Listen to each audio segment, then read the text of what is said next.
ఈ ఈ సంవత్సరం కూడా ఉండనేమో. దేవుని స్తోత్ర. కాబట్టి ఈ సంవత్సరం ఇచ్చాడమ్మా 2025లో. మరి ఎంత సంఖ్య ఎంత ఉందో మనకి. 26, 27 కూడా ఉంటామో ఉండమో. కూలివాని దినాలు. జీతం అయితే నెలకిస్తారు. కూలివాని అంటే ఏ రోజుది ఆ రోజు. రేపు ఉంటే ఉన్నట్టు. ఏ తెగులు సమీపించనీయక,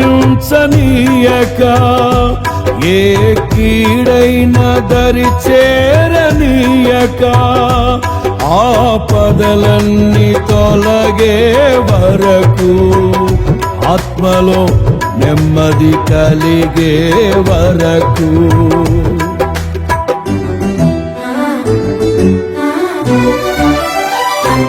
ఏ తెగులు సమీపించనీయక, ఏ కీడైన దరి చేరనీయక, ఆపదలన్నీ తొలగే వరకు, ఆత్మలో నెమ్మది కలిగే వరకు. నా భారము మోసి బాసటగా నిలిచి ఆదరించితివి. నీ స్తుతి మహిమలు నీకే చెల్లించెదను జీవితాంతము. ఘనమైనవి నీ కార్యములు నా ఎడలా, స్థిరమైనవి నీ ఆలోచనలు నా యేసయ్యా. కృపలను పొందుచు కృతజ్ఞత కలిగి స్తుతులర్పించెదను అన్ని వేళలా. అనుదినము నీ అనుగ్రహమే, ఆయుష్కాలము నీ వరమే. అనుదినము నీ అనుగ్రహమే, ఆయుష్కాలము నీ వరమే.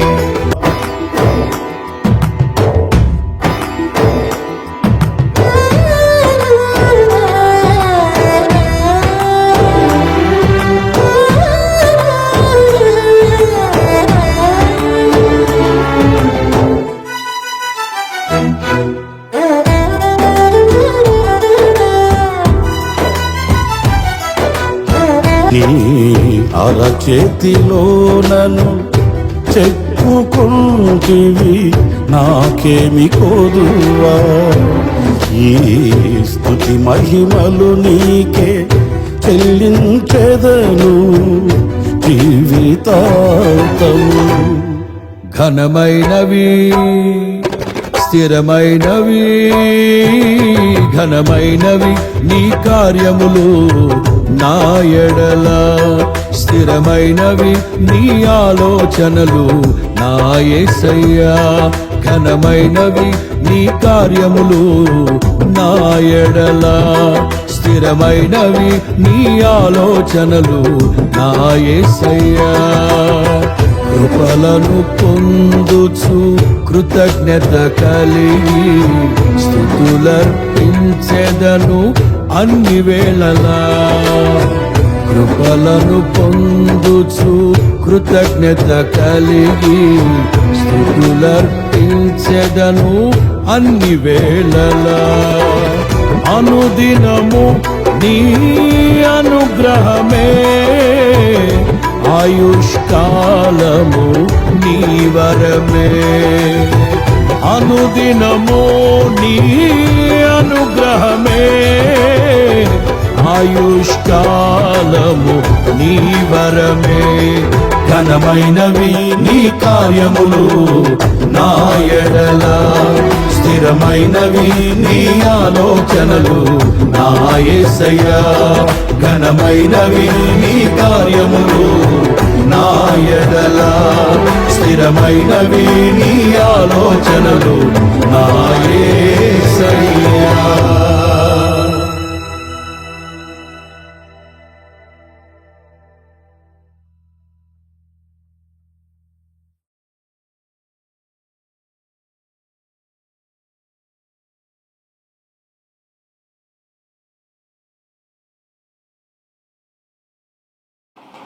తండ్రి భాగంగా ప్రసంగి గ్రంథం 4వ అధ్యాయము, అలాగే పరిశుద్ధాత్మ భాగంగా ప్రకటన గ్రంథం 3వ అధ్యాయము, కుమారుడు భాగంగా లోకాసు వార్త 13వ అధ్యాయం. తండ్రి, కుమార, పరిశుద్ధ 3 భాగాలు పట్టుకుంటాం. ఈ 3 భాగాలు మనం మార్చము. మొదటిదేంటి? ప్రసంగి 4, దాని ఎడమ చేతితో పట్టుకుంటే మనకు వీలవుద్ది. ప్రకటన గ్రంథం 3వ అధ్యాయం కుడి చేతితో పట్టుకోవాలి. ఏమండి? 2 బొట్టనేలు తీసుకెళ్ళి లోకాసు వార్తలో పట్టుకోండి. 6వ వచనం మనం చదువుతున్నాం. చూడండి, 6వ వచనం చదవండి. ప్రసంగిలో 6వ వచనం, శ్రమయు గాలికైన ఆత్మలు 2 చేతుల ఉండుట కంటే ఒంటి చేతితో నెమ్మది కలిగి ఉండుట, పనిచేసి నెమ్మది కలిగి ఉండుట మేలు, ఇది వ్యర్థమే అంటాడు. 2 చేతులతో కష్టపడతారు, డబల్ డ్యూటీలు చేస్తారు, రకరకాలుగా కష్టపడతారండి. కానీ మనుషుడికి ఎన్ని ఆస్తున్నా, మరి ఎంత భాగ్యం ఉన్నా శాంతి లేదు. అదే ప్రకటన గ్రంథం 6వ వచనం అండి. దీన్ని వదిలిపెట్టకూడదు, మళ్ళీ ప్రసంగి వదిలిపెట్టకూడదు, జాగ్రత్తగా పట్టుకోవాలి. మళ్ళీ చేస్తాం మనం. ప్రకటన గ్రంథం, సంగములతో ఆత్మ చెప్పుచున్న మాట చెవి గలవాడు వినుగాక. ఎన్ని చెవులు ఉంటాయండి? 2 చెవులు. 2 చెవులు ఉన్న ఒక్క మాట వినట్లా. 2 చేతులతో కష్టపడుతున్నా మనకు తృప్తి లేదు. ఏమండి? 2 చెవులతో వింటున్నా మనకు ఏమండి దేవునికి లోబడలేకపోతున్నారు. భూమి మీద విశ్వాసము కనుగొందునా అంటున్నాడు. మరి లోకాసు వార్తలో కూడా 6వ వచనం అండి. ఏదైనా 3 సార్లు చదువుతాం అన్నట్టు ఒక అంకి తీస్తే. కాబట్టి మళ్ళీ మళ్ళీ తీయాలి. కాబట్టి అవి అధ్యాయాలు మీ చేతిలోనే ఉండాలి.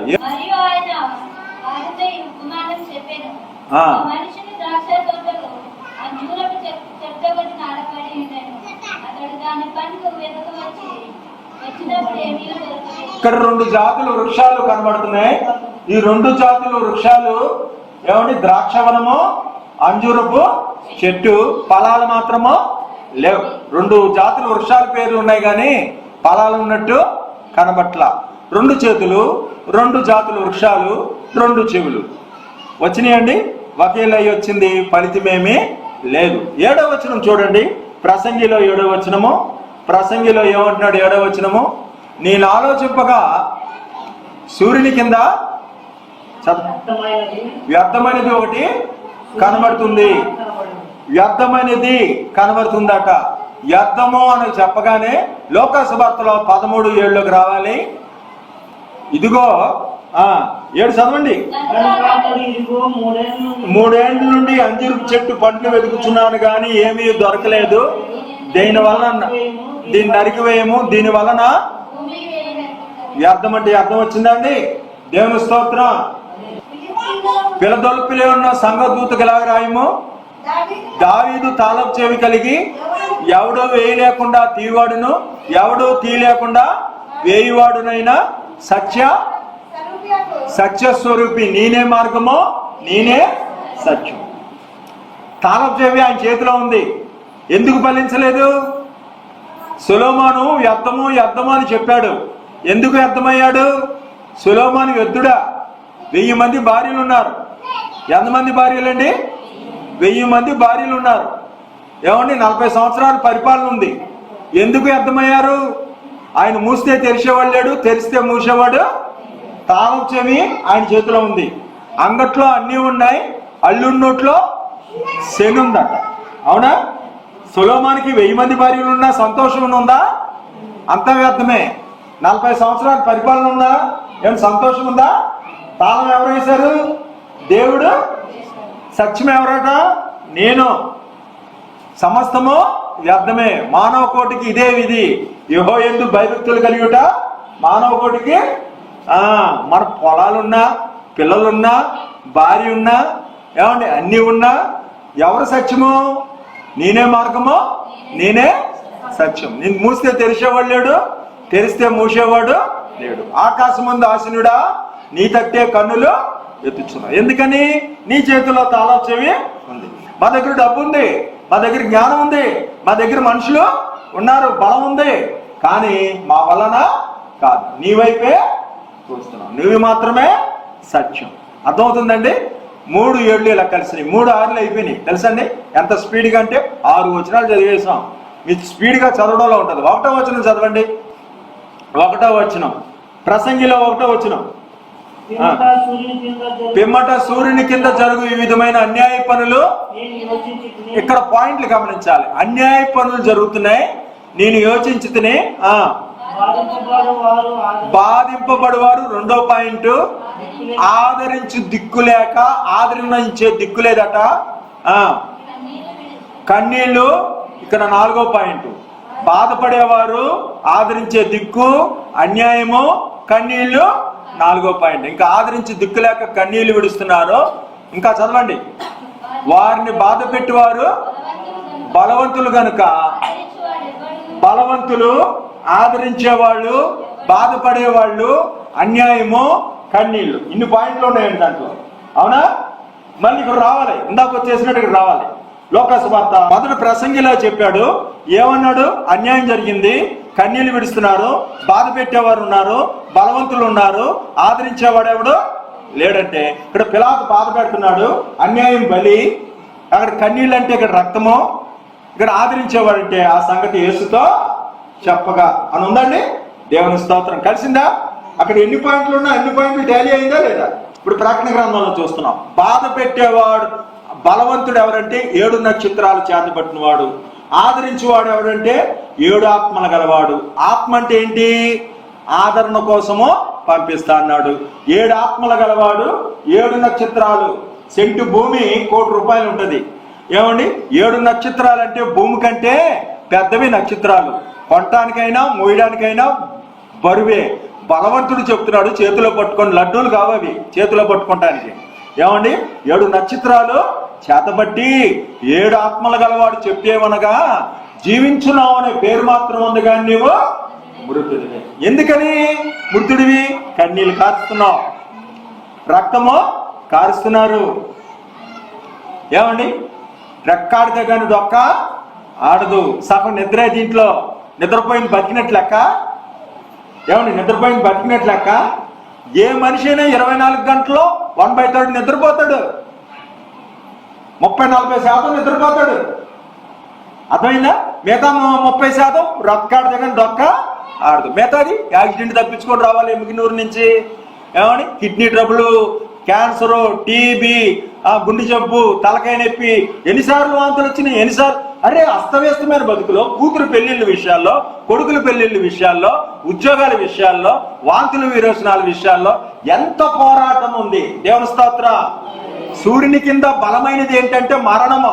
మరణమా నీ ముళ్ళు ఎక్కడా అని మరణాన్ని చంపేశాడు. ఎవరండి? యేసయ్య. స్త్రీ పురుష కలయిక లేకుండా పుట్టాడు. అందు గురించే హల్లెలూయా. అమ్మా ఇటు చూడండి, హల్లెలూయా. 2వ వచనం ప్రసంగిలో. బ్రతుకుచున్న వారి కంటే అసలు జ్ఞాపకార్థ కూటం రోజు కూడా చెప్తాను ఇది. కాలము చేసిన వారు ధన్యులట. ఏంటండి? కాలము చేసిన వారు ధన్యులు. ఆ 2వ అధ్యాయంలో 3వ వచనం చదవండి. అక్కడే పుట్టని వారు సూర్యుని కింద అన్యాయము చూడలేనందున ఈ ఉభయుల కంటే పుట్టని వారు ధన్యులు. పుట్టని వారు ధన్యులు, చనిపోయిన వారు ధన్యులు. బతుకుతున్న వారికే బాధలు. అర్థమవుతుందమ్మా?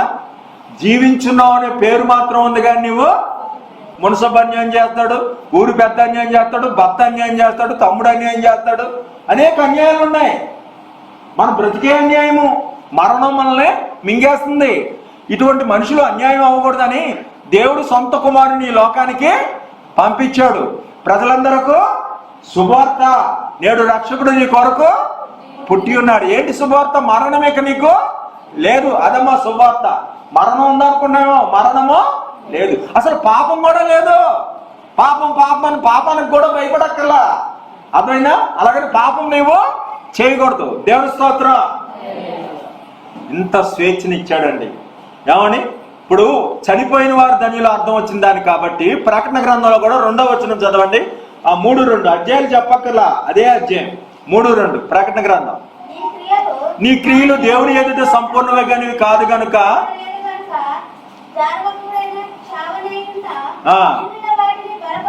మళ్ళీ చావు గురించి వచ్చింది చూడండి. అర్థమైందా తమ్ముడు? ఎక్సలెంటా కాదా? హల్లెలూయా. మరణం గురించి వస్తే మరణం గురించే వచ్చిందండి. దేవుని స్తోత్రం.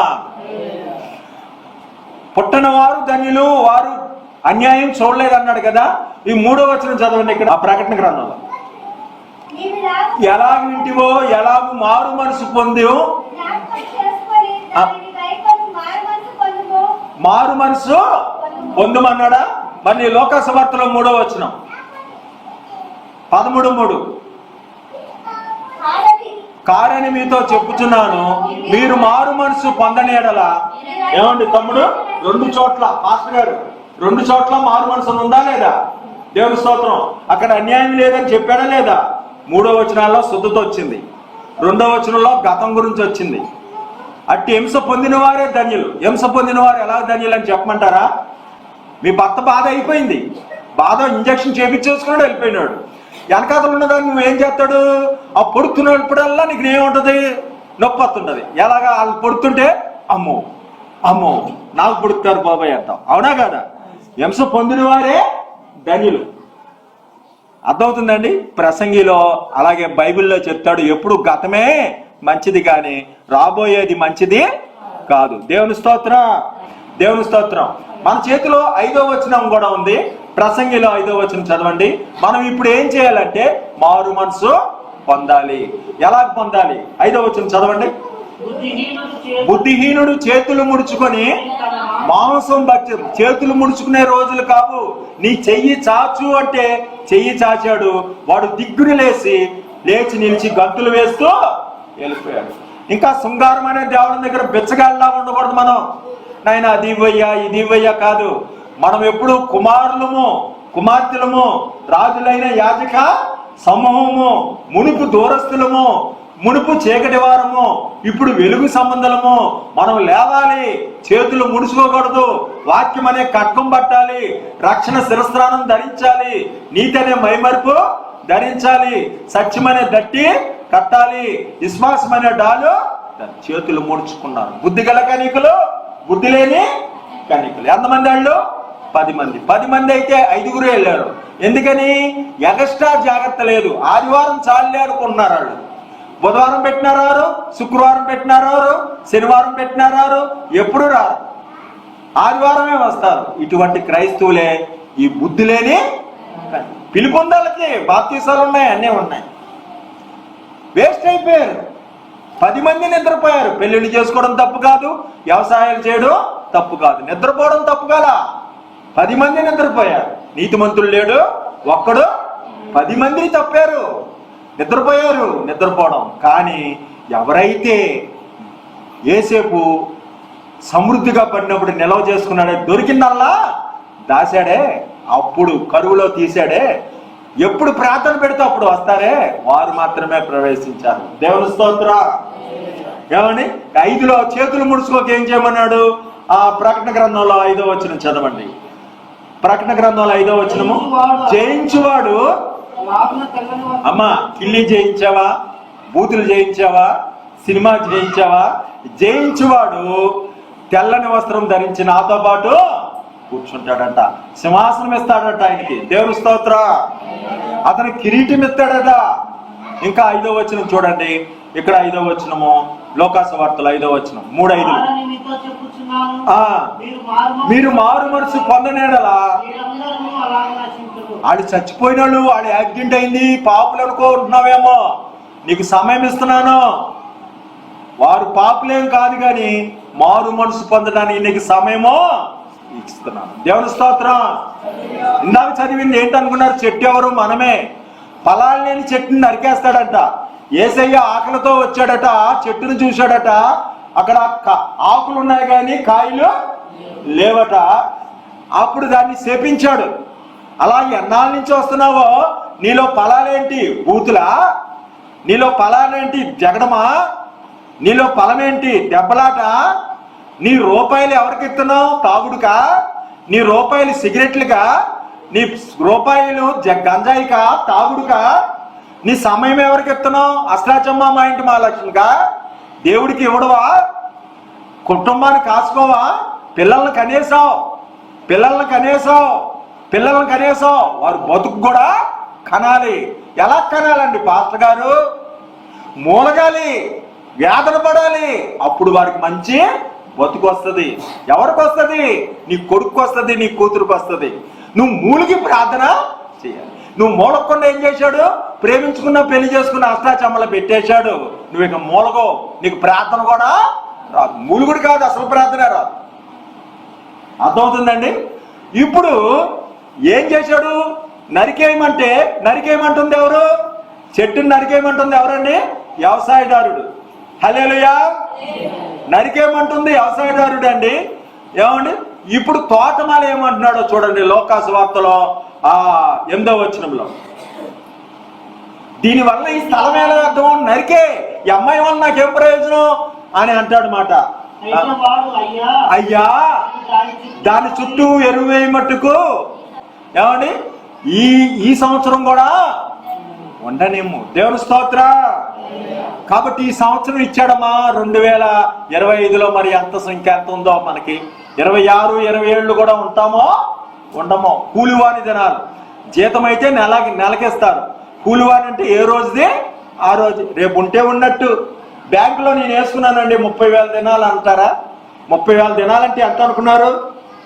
30,000 దినాలంటే ఎంతో చెప్పగలరా? 90 సంవత్సరాలు. ఇక్కడ కూర్చున్న ఎవరికి ఏమండి 25,000 దినాలు లేవు. 25,000 దినాలంటే ఎంత అనుకున్నారు?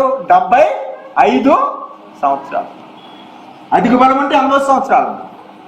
25 సంవత్సరాలు నిద్ర ఏమండి 25 సంవత్సరాలు రెక్కాడితే కానీ డొక్క ఆడదు. మిగతా సంవత్సరాల్లో స్నానాలు, సంధ్యాలు, భోజనాలు. రోజు నువ్వు 500 నోటు తెచ్చినా అది నోటు తినేమో గంటసేపు వండుకోవాలి. తప్పని కొట్టుకుంటూ. ఏమండి మనకు సిగ్గుండదు, రోజు వండుకోవాలి. ఎవరికైనా సరే మానవ బ్రతుకు ఒకసారి తింటే కొన్ని నెల బతుకుతామా? 10 మళ్ళీ సాయంత్రం మామూలే, ఎప్పుడుదప్పుడు పరగడిపే. అయ్యైనా వండుకుంటాం కానీ ప్రార్థన మాత్రమా చెయ్యి. ప్రేమించిన యేసయ్య దగ్గర నీ కోసం ఏం చెప్తున్నాడు? అయ్యా నరికేకయ్యా ఈ సంవత్సరం కూడా ఉండండి. దేవుని స్తోత్రం. ఈ తోటమాలి ఎటువంటి తోటమాలి? తండ్రి కుడిపార్శ్వను విజ్ఞాపన చేస్తున్న తోటమాలి నీ కోసం ప్రాణం పెట్టాడు, బైబిల్ ఇచ్చాడు. విలియం కేరీ లాంటి భక్తులు రక్త తర్పణం చేసి బైబిల్ రాశారు, తర్జుమాలు చేశారు, ఎంతో మంది త్యాగాలు చేశారు, ఈ మందిరాలు కట్టారు, పాస్టర్లు పంపారు. అయినా సరే ఎద్దులు చూస్తానికి వెళ్తున్నాను ఒకడు వెళ్ళిపోతున్నాడు, భార్యను చూస్తానికి వెళ్తున్నాను ఒకడు అంటున్నాడు, పొలాన్ని చూస్తానికి నాకు టైం లేదయ్యా. మీకంటే కుదురుద్ది, మాకెక్కడ కుదురుద్ది? టైం కుదిరేదని చెప్తాడు. ఒక ఆయన అనేవాడంట, అయ్యా ప్రార్థనకు రావంటే నాకు టైం ఎక్కడ ఉందనయ్యా అన్నాడంట. ఒకసారి కాలు ఇరిగిపోయిందంట. కాలు ఇరిగిపోతే 6 నెలలు గుండ్ల మీద బైబిల్ పట్టుకొని చదువుతుంటే అప్పుడు పాస్టర్ గారు వచ్చి ఏమండి టైం కుదిరిందా అన్నాడంట. దేవుడిస్తే మనం వెళ్తాం, దేవుడు ఇవ్వకపోతే ఏం చేయాలి? మన దగ్గర ఇంకో మనిషి కాపలా ఉండి వీళ్ళిద్దరిని పోషిస్తాను. ఇంకో మనిషి వెళ్ళి కష్టపడతాలి, ఎప్పుడు టాబ్లెట్లు ఎత్తు పక్కన ఒకళ్ళు కూర్చోవాలి. దేవుడు అనుమతి ఇచ్చాడు కాబట్టి మనకు ఒక కాపలా లేదు, మనమే వెళ్తున్నాం. కట్టుకు 2 గంటలు ఇవ్వడానికి అబ్బో ఏమండి ఈ నష్టం ఎందుకు? ఎంతసేపా ఈ నష్టం? పోనీ మీ సొమ్మేమని వెళ్తున్నావు ఇక్కడ, ఇంతసేపా? దేనికైనా ఇంతసేపు అనరండి. ఊసులకి, బస్ దగ్గర ఉన్నదానికి, ట్రైన్ల దగ్గర ఉన్నదానికి, దేనికి ఎంతసేపా అనరు. కానీ దేవుడు అంటే మాత్రం టైం బాంబు పేలిపోద్ది. ఎలా టైం చూసుకుంటారు నాకు అర్థం కాదు. సినిమా దగ్గర చూసుకుంటారు టైం ఎంత అవుతుంది, ఇంకా అవలేదు ఏంటి అంటారా? ఇంకోటి వేస్తే బాగుండు ఇంకో సినిమా. ఎవరైతే లక్ష్యంతో వింటారో ఆయన కూడా ప్రార్థన అలాగే వింటాడట. దేవుని స్తోత్రం. ఈ సంవత్సరము కూడా ఉండనిమ్మని నీకేం చేశాడంట? ప్రకటన గ్రంథం 8 కూడా చదవండి. ప్రకటన గ్రంథం దేవుని స్తోత్రం 8:3-8 నీ క్రియలు నేను ఎరుగుదును. నిన్ను చూస్తున్నాడమ్మా. ఆయన నిన్ను మర్చిపోలేదు. దేవుడు లోకాన్ని ఎంతో ప్రేమించున్నాడు. ఆయన ప్రతిదీ గమనిస్తున్నాడు. నీ నీతి ఎంతో, నీ బలం ఎంతో, నీ శక్తి ఎంతో ఎలుగు. నీ క్రియలు చదవండి. ఎరుగుదును. నీకు నీతి లేదు, నీవు నా వాక్యము గైకొని నా జ్ఞానము ఎరుగలేదు. ఎరగనలేదు. ఇదిగో తలుపుని ఎదుట తీసి ఉన్నది. హల్లెలూయా. తలుపుని ఎదురు తీసి ఉంచాడంట. ఇప్పుడు తలుపుని ఎదురు తీశాడు, తెర చిరిగిపోయింది అక్కడ. తండ్రి నీ చేతికి నా ఆత్మను, తెర చిరిగిపోయింది, తలుపు తీశాడు. నీ ఉద్యోగం కోసం తలుపు తీస్తాడు. తలుపు తట్టుడి నీకు, వెతుకుడి నీకు, అడుగుడి నీకు. రొట్టెని అడిగితే రాతనిస్తానా? చేపను అడిగితే పావునిస్తానా? గుడ్డుని అడిగితే తేలినిస్తాడా? తండ్రి ఇవ్వడు కదా. మీరు చెడ్డవారై ఉండి మంచి ఇవులు ఇస్తారు కదా. దావీదు వ్యభిచారం చేసినందుకు దేవుడు ఏం చేశాడు? కొడుకు చేత తరిమిచ్చేశాడు. కొడుకు కూడా చచ్చిపోయాడు. కొడుకు ఎటువంటి పని చేశాడు తెలుసా? తండ్రి బాధపడాలని తండ్రి భార్యలను చేర్పాడు. అంటే తల్లులతో పాపం చేశాడు. తండ్రిని తరివేశాడు, తండ్రి సింహాసనం తీసుకొని. ఇటువంటి వాడు అబ్షాలోము చచ్చిపోతే దావీదు ఏడుస్తున్నాడు. నా కుమారుడు అబ్షాలోమా, నీకు బదులుగా నేను చనిపోతే ఎంత మేలు. నా కుమారుడు అబ్షాలోమా, నీకు బదులుగా నేను చనిపోతే. ఒక పాపాత్ముడైన దావీదుకే ఇంత మనసు ఉంటే, తండ్రి అయిన దేవుడు నీ కోసం ప్రాణం పెట్టి విజ్ఞాపన కూడా తలుపు తీశాడు. నీకు ఉద్యోగం ఇస్తాడమ్మా, నీకు గర్భఫలం ఇస్తాడమ్మా, నీకు వివాహం చేస్తాడు తల్లి, నువ్వు ఇల్లు కట్టుకుంటావు. యెహోవా ఇల్లు కట్టించిన యెల్లా కట్టువారి ప్రయాస, కాపల కాయిపోతే ఆయన కావల కాయ వారి ప్రయాస. పొలానికి కాయి, నువ్వు ఈయన కాసిన అక్కల బాసినట్టు కాదు. యెహోవా భయభక్తులు గల వారికి ఏమండి కష్టపడకుండా ఎక్కడట. హల్లెలూయా. అలాగని సోమరుగా ఉండమని చెప్పలేదు దేవుడు. కష్టపడేవాడినే దేవుడు దీవిస్తాడు. హల్లెలూయా. సోమరుని దీవించడు. అర్థమవుతుందండి. కాబట్టి 8వ వచనంలో ఎలాగ నీకు సపోర్టు ఎవరైనా ఉన్నారనుకుంటున్నావేమో. నీ ధైర్యం ఏంటంటే ప్రసంగిలో 8వ వచనం, నీకు ఒంటరోడు అని నువ్వు తెలియట్లా, ఒంటరి దానివని నువ్వు తెలియట్లా, నాకు అందరూ ఉన్నారంటున్నావు. కానీ దావీదు తెలుసుకున్నాడు, ఆకాశమందు నువ్వు తప్ప నాకు ఎవరున్నారు? నువ్వు నాకుండగా లోకంలో ఏది అక్కర్లేదు. యెహోవా రేవు దగ్గర యాకోబు ఒంటరిగా మిగిలిపోయాడు. నువ్వు తప్ప నాకు ఎవరున్నారయ్యా అని తెల్లారులు ప్రార్థన చేశాడు. మరి నువ్వు ఒంటరి అని తెలుసుకోకపోతే నీకు భక్తి రాదు. నువ్వు తెలుసుకోవాలని అందరూ నేను తిట్టేటట్టు చేస్తాడు, అవమానపరిచేటట్టు. ఎవరు ఎక్కువగా నువ్వు ప్రేమిస్తావో వాళ్ళే నిన్ను అవమానపరిచేటట్టు చేస్తే, అయ్యయ్యో అయ్యయ్యో నేనెంత డబ్బులు దాసి నీకు పెట్టాను రా, ఎంత చేశాను రా, ఎంత ప్రేమించాను రా, దేవుడు మందిరాన్ని కూడా వదిలేసి వచ్చాను రా నీ గుమ్మానికి, ఇలాగ అవమానపరుతావు నన్ను అంటారా అనరా? చదవండి ప్రసంగిలో 8వ వచనం. ఒంటరిగా ఉన్న ఒకడు కలడు, జతగాడు లేడు, కుమారుడు లేడు, సహోదరుడు లేడు. ఎడతెక్కగా కష్టపడుతున్నాడు. తృప్తి అనేది లేదట. ఎవరి నిమిత్తం అమ్మా కష్టపడ్డావు? పిల్లల్ని పెంచారు కదా, ఎవరైనా మీకు గుప్పుడు మెతుకులు ఇస్తున్నారా? ఆ గవర్నమెంట్ వాళ్ళు ఇవ్వబట్టే 4,000 రాకపోతే తండ్రుల పని అయిపోయేది, తల్లుల పని అయిపోయేది. ఏమండి? 6 పోషించారే, 6 ఎవరు పెట్టట్లా. మీ వైపు ఇంకా మంచోళ్ళు మీరు. ఉమ్మడి కుటుంబాలు ఉంటాయి. మా ఏపు అసలు ఎవరి కాళ్ళు ఇడిపోతారు. మా ఏపు ఇంకా కఠినంగా ఉంటారు. మీ ఏపు చాలా మంచోళ్ళు. దేవుని స్తోత్రం. ఏమండి? కాబట్టి ఈ ఒంటరి నువ్వే, దేవుడు నీకు తోడు.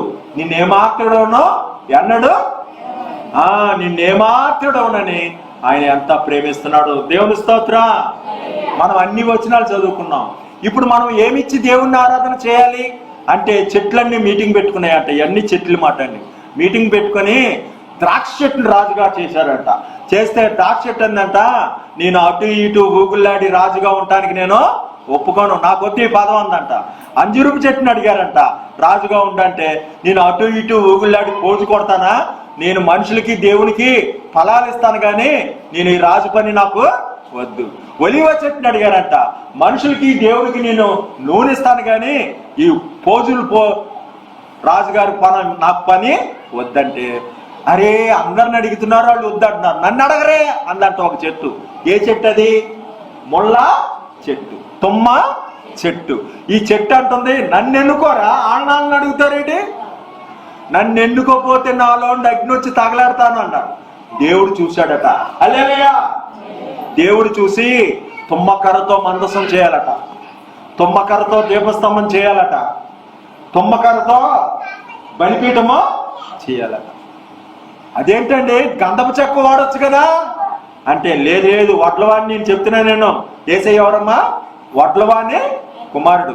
చిత్రీ పడతాడట, కొల కొలుస్తాడట, ముళ్ళులన్నీ తీసేస్తాడట, కత్తిరిస్తాడట.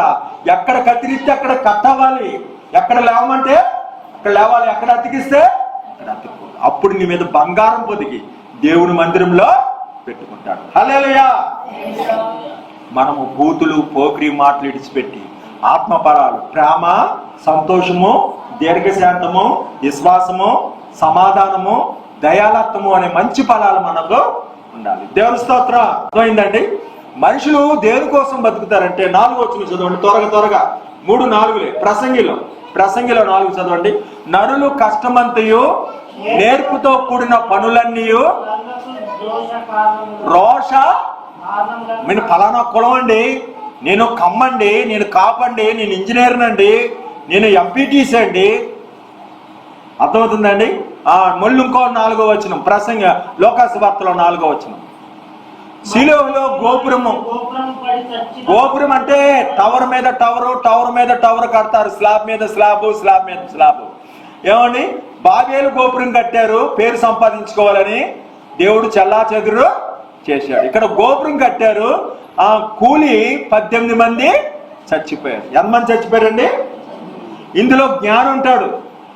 గోపురం కట్టాలంటే డబ్బు కావాలి, గోపురం కట్టాలంటే జ్ఞాని కావాలి, గోపురం కావాలంటే బరువులెత్తేవాడు కావాలి. బరువులెత్తేవాడు చచ్చిపోయాడు, జ్ఞాని చచ్చిపోయాడు, డబ్బులు ఇచ్చినోడు చచ్చిపోయాడు. ఓటి కొండ వంటి వాడు. నువ్వు సూరత్వం బట్టి ఆశించొద్దు, నువ్వు ఐశ్వర్యం బట్టి ఆశించొద్దు, ఏమని నువ్వు జ్ఞానం బట్టి ఆశించవద్దు. చచ్చిపోతాం, ఏదో రోజు చచ్చిపోతాం. కొందరు ముందు, కొందరు వెనక. ఈ చనిపోయిన వారు పాపులు అనుకుంటున్నారా అని అడుగుతున్నాడు. అవునండి? అయితే ఈ అతిశయాలు, ఈ రోషాలు, ఈ పేర్లు సంపాదించుకోవడాలు, ఇంజనీర్లు చేయడాలు, ఈ గొప్పతనాలు బట్టి కాదట. అసలు గొప్పతనాలు 4వ వచనం ప్రకటనలో అసలు గొప్పతనం చెప్తాడు. 4వ వచనం ప్రకటన. వస్త్రాలు ఉతుక్కొనిన సార్దీసులో కొందరిని యొద్ద ఉన్నారు, వారు అర్హులు కనుక తెల్లని వస్త్రాలు ధరించుకొని నాతో కూడా సంచరించుదురు. దేవుని స్తోత్రం. మేళ్ళ కడితే కాదు, ఇంజనీర్లు చదివితే కాదు, వస్త్రాలు పవిత్రంగా ఉన్నాయా నీ కొడుకువి, కలర్ అయినా వేస్తే. అర్థమైనా? వారు అర్హులు, దేవుడు లెక్క అది. పేద లాజరును తీసుకెళ్ళిపోయాడు, అవునా కాదా? ఏమని? ధనవంతుడు నీ ఉంచేశాడు నరకంలోకి, అవునా కాదా? నా తలంపులు నీ తలంపులు వంటివి కావు. ధనవంతుడితో అన్నాడు, ఇదే ప్రకటన గ్రంథంలో చదవద్దు, నువ్వు దరిద్రుడువు, దిక్కుమాలువాడువు, దౌర్భాగ్యుడు అన్నాడు. ఎందుకని? ధనవంతుడిని ఏమన్నాడండి? దరిద్రుడు అంట. ధనవంతుడిని దరిద్రుడు అనొచ్చా? దిక్కుమాలువాడు, దౌర్భాగ్యుడు అనొచ్చా? అని మరి దేవుడు ఎందుకన్నాడు? పేదోడితో అన్నాడు, అమ్మా పేదోడితో అన్నాడు, నువ్వు చాలా ధనవంతుడు అన్నాడు. నువ్వు దరిద్రుడు అనుకుంటున్నావు, కానీ నువ్వు చాలా ధనవంతుడు. ఏంటంటే అదే